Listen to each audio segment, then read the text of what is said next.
नमस्कार मंडळी, आपल्या घरगुती स्वाद या चॅनलमध्ये तुमचं मनापासून स्वागत आहे।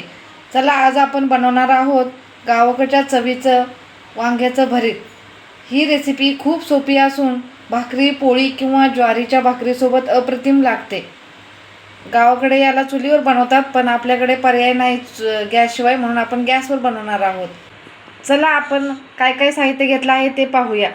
इथे घेतलेले आहेत मी गावाकडून ही मला वांगी आली होती, ती मी 2 वांगी घेतले आहेत। इथे घेतलेले आहेत 2 मीडियम आकाराचे कांदे कापून। इथे घेतलेला आहे 2 टीस्पून गावरान चवीचा तिखट। इथे घेतलेला आहे 2-4 लसणाच्या पाकळ्या कट करून घेतलेल्या आहेत। इथे घेतलेला आहे अर्धा टीस्पून जिरं।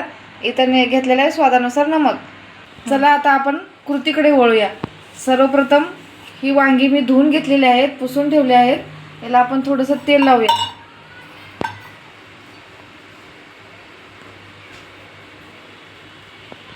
असं तेल लावलेलं आहे आणि मी हे सर्व पाहून घेतलेलं आहे, याच्यामध्ये काय आळी वगैरे आहे का असं करून पाहून घ्यायचं।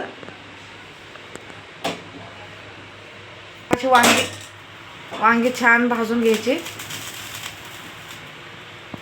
आणि मी वांगी छान अशी 10 ते 15 मिनिटं गॅसवर भाजून घेतलेले आहेत। आता हे थंड झालेले आहेत, याचा असं साल काढून घेऊ। हे बघा, आपण तेल लावलं होतं म्हणून याचं इझिली निघत आहे। हे बघा मंडळी, मी हे असे वांगे सोलून घेतले आहेत। यात आपण मॅश करूया। चला, आता आपण वांग्यासाठी फोडणी तयार करू। मंडळी, मी इथं तवा ठेवून घेतलेला आहे। तव्यात 1 पळी तेल टाकलेलं आहे आणि त्याच्यात मी जिरं टाकणार आहे।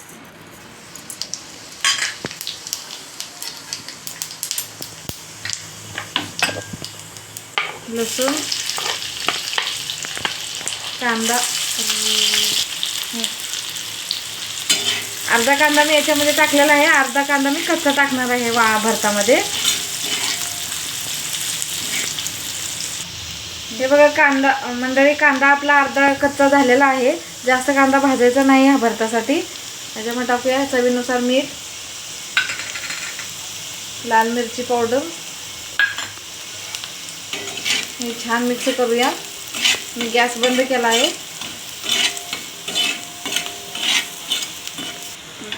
मी हे सर्व इथे भरतामध्ये काढून घेत आहे।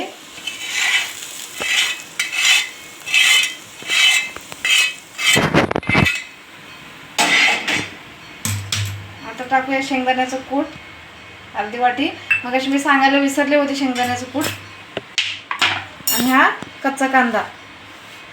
भरतामध्ये कांदा हा कच्चा टाकल्यानंतरच भरताला टेस्ट येते। आता हे सर्व मिक्स करूया। याच्यामध्ये भरतामध्ये मसाले वगैरे काही टाकत नाहीत, हे आमच्या सांगलीच्या पद्धतीने आम्ही असे बनवतो। हे बघा, आपलं चमचमीत असं वांग्याचं भरीत रेडी आहे। हे आपण बाजरीच्या भाकरीसोबत सर्व करूया।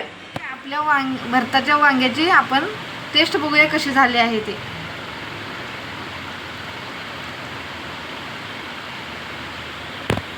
वाव, एकदम मस्त आणि टेस्टी रेसिपी आपली झालेली आहे। जर ही रेसिपी आपल्याला आवडली असेल तर व्हिडिओला लाईक करा, शेअर करा आणि घरगुती स्वाद चॅनलला सबस्क्राईब करायला विसरू नका। आणि मंडळी, तुम्ही हा व्हिडिओ कुठून बघता आहे ते आम्हाला कमेंटमध्ये नक्की सांगा।